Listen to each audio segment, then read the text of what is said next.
Bismillahirrahmanirrahim. Assalamualaikum warahmatullahi wabarakatuh. Ribuan tahun lalu, saat Fir'aun memakai mahkota untuk bangsa Mesir kuno, masyarakat menganggapnya sebagai wujud dewa. Sehingga hari tersebut dianggap lebih penting dibandingkan kelahiran masyarakat biasa ke dunia. Tanggal kelahiran Fir'aun sebagai dewa tersebut terus dirayakan berulang kali setiap tahunnya. Hal tersebut merujuk pada Bible dalam kitab Kejadian pasal 40 ayat 1 sampai dengan 23 yang menceritakan bahwa Tuhan memberikan Nabi Yusuf kemampuan untuk mengartikan mimpi kepala pelayan dan tukang roti Fir'aun. Mimpi tukang roti diartikan bahwa dia akan kehilangan nyawanya 3 hari setelah takwil mimpi tersebut. Nabi Yusuf mengerti bahwa Fir'aun akan menggantung tukang roti pada pesta ulang tahunnya.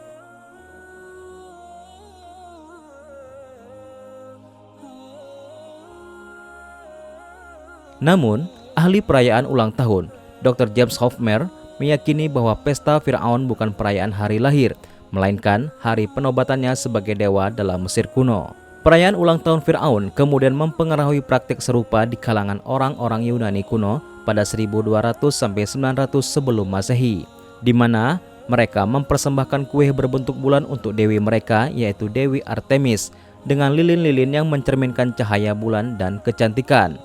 Tradisi ini kemudian menjadi simbol awal kehidupan yang bersinar dalam perayaan ulang tahun.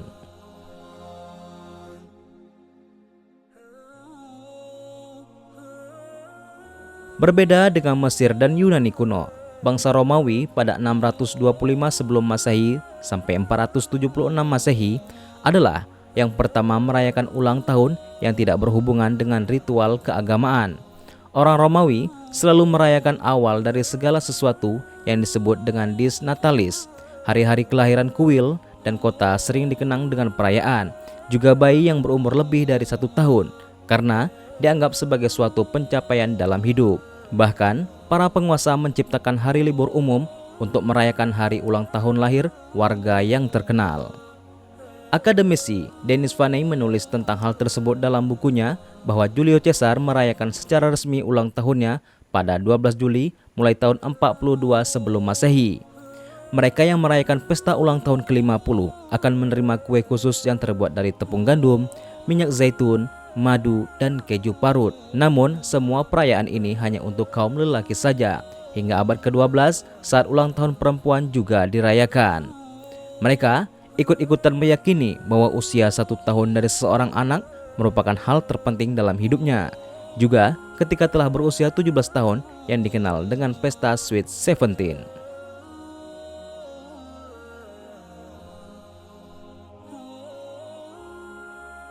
Di abad ke-18, perayaan ulang tahun mulai menyebar ke seluruh dunia. Bahkan di Jerman, perayaan ulang tahun anak-anak haruslah ramah dan menyenangkan.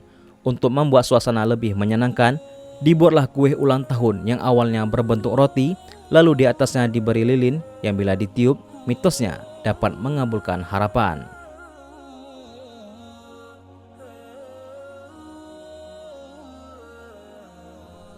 Tahukah Anda semua, ucapan selamat ulang tahun atau happy birthday sebenarnya merupakan sebuah lagu yang berasal dari lagu Good Morning to All yang diciptakan oleh Patty Hill dan Mildred J. Hill pada tahun 1893. Namun, pada tahun 1924, Robert Coleman mengeluarkan buku lagu yang mengganti lirik lagu itu dan diulang-ulang menjadi lagu yang kita tahu seperti sekarang ini, yaitu lagu Happy Birthday to You, yang menjadi lagu ulang tahun paling dikenal di seluruh dunia. Di Cina, merayakan ulang tahun anak yang kedua justru adalah yang terpenting karena dapat menyiratkan keberuntungan. Di Inggris, orang yang berulang tahun akan mendapatkan kue fortune telling cookies yang apabila dimakan dan terdapat koin di dalamnya, dipercaya akan mendapatkan keberuntungan yang berlimpah. Orang-orang Yahudi, mereka merayakan hari ulang tahun Nabi Adam dan Hawa, yang mereka percaya bahwa Adam diciptakan pada hari ke-6 saat penciptaan alam semesta.